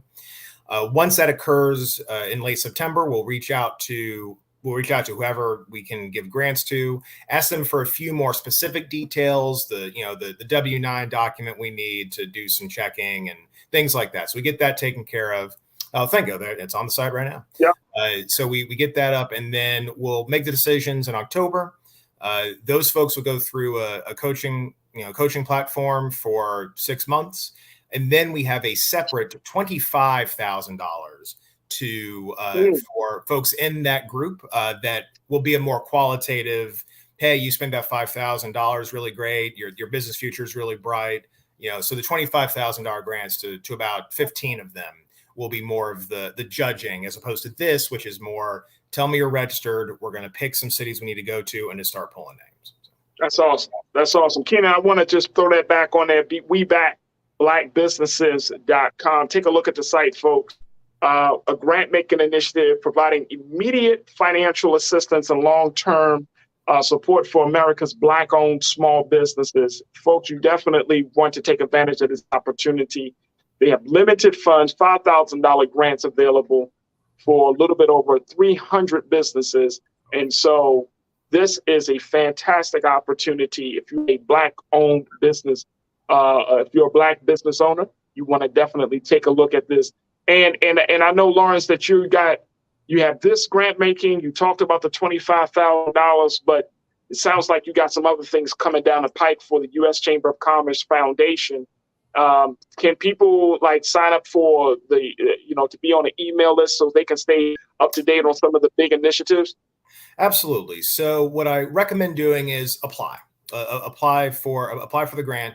Everyone who doesn't get it, there's a question that says, hey, do you want us to keep you in our list for future Black-owned business focused resources? And as long as you say yes to that, then what we do is about every 2 months, there's other programs that have grants for, Black-owned businesses, sometimes specific industries or locations. We kind of collect those, and keep those both on our website and send those out via email. There are times when, news about something like the MBDA occurs, particularly during COVID when they redid PPP. We made sure that everything that we collected that was useful to our grantees, these folks, last year we had better part of 20,000 applicants, right? And we made sure that for the 19,500 that opted to stay in our email system, that they, every 6 to 8 weeks got more things that they could, launch off and learn more and apply for different grant programs or in ours. Because frankly, I'm not going to, 20,000 times 5,000, right? I don't get 100 million to pass out. But there's other folks that do, and more than happy to point them their way. Awesome. Lawrence Bowdish, who serves as the executive director of the U.S. Chamber of Commerce Foundation. Lawrence, thank you so much for your time and sharing this opportunity with us today. We truly appreciate it. It's my pleasure. Thank you. Absolutely. All right, folks. That's going to do it for us this afternoon. I appreciate each and every one of you for tuning in. Oh, my gosh. Big shout out to my online culture crew. Let's give a shout out to our national correspondent, Ashley Banks. And I thank you so much for all of you continuing in the conversation. So many great questions and so many great, perspectives on all of these discussions, which is why I truly, truly appreciate each and every one of you for joining in and for tuning into the culture every single day. For all of our new watchers, again, thank you for tuning in. I hope that you find this experience of being interactive and engaging to be one that fulfills your need to say something, to be seen, to be heard, because that's what we're working on here on this show and for this platform called Black Star Network. Make sure y'all follow me personally. I can be found on Instagram at The Real Farajii, REAL, The Real Farajii, FARAJII. You can also hit me up on my Twitter page at Farajii, and I'm on Facebook as well as Farajii Muhammad. I would love to connect with you, build with you, and just continue the conversation about the culture with you. So The Real Farajii on Instagram, Farajii on Twitter, and Farajii Muhammad on Facebook. And of course, we want your support. We want you to continue to show your support for us, Black Star Network. A lot of things coming down the pipe. You've seen the new commercials that we got out right now. Make sure y'all show y'all support for Black Star Network right now. Support us. We can take your support through Cash App, PayPal, Venmo, and Zelle. And we want you to share the content. This is not just about a financial donation. That's important. But it's also about letting people know, seeing the quality of the shows, seeing and hearing the quality of the conversations. That's just as important, because it's one thing to be Black-owned media, but it's another thing to have Black media talking about the conversations that you have at home, in the beauty salon, at the head barbershop, at school, at the workplace. We want to connect with you. We want to be there, right there with you for those discussions. And of course, to highlight some of our very special guest voices. So I appreciate each and every one of you for sharing the content and letting people know the culture is here on every day, Monday through Fridays, 3 to 5 p.m. Eastern Standard Time, because we truly, truly are trying to work and put together a strong show for your viewing pleasure. Big shout out to my dynamic team, Joel, Shan, King Keenan, Ariel. Thank you for making the show what it is each and every day. Stay tuned, folks. Roland Martin Unfiltered, Eastern Standard Time, 6 o'clock p.m. As always, never be afraid to challenge what's wrong. Stand for what's right while being yourself in the process. God willing, we'll talk tomorrow for another exciting edition of The Culture right here on the Black Star Network. Peace.